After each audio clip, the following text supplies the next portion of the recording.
دا تمه مه کوئ چې زما افغان ورور سره به څه کېږي او موږ به په ارام ناست. د افغانانو په ننګه پاکستان ته د ایمل ولی خان خبرداری وایي زه افغان یم او له ما دا تمه مه کوئ چې زما افغان به وهل کېږي او زه به غلی یم. درنو اورېدونکو نور معلومات هم دې ویډیو کې وګورئ او چینل هم سبسکرایب کړئ. چې کوم پښتون دا نه ماني چې زه افغان یم د پلار به پښتون ني د پلار به چېرته د بل.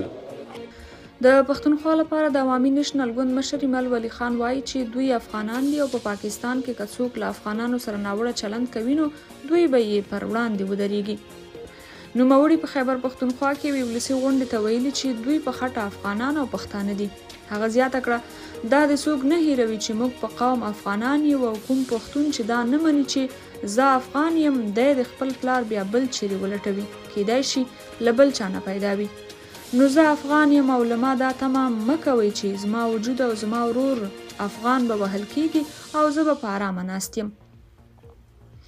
ایمل ولی خان د پاکستان حکومت ته ګواښ وکړ چې په پاکستان کې له افغانانو سره کیدونکی چلند ودروي او دا ډول چلند ورته د زغم وړ نه ده. نوموړي زیاته کړه که دا چلند دا ډول روان وي نو دوی به د حکومت د دغه ډول چلند پر وړاندې درېږي. د ایمل ولی خان په خبره چې د پاکستان لکونه خلک په بهرنیو هیوادونو کې ژوند کوي او که چیرې له پاکستاني کډوالو سره دا ډول چلند وشي نو د پاکستان لپاره به څه ډول تمام شي. هغه حکومت ته په اشارې وویل افغانان په امریکا کې ژوند کوي په اروپا کې ژوند کوي مګر هلته بدامنۍ نه راځي خو چې په پاکستان کې ژوند کوي تاسو وایي چې بدامنۍ یې راوړي. حقیقت خدا دی چې افغانانو کې مشکل نشته په تا کې چل دی دوی هسې ملامت ګڼي.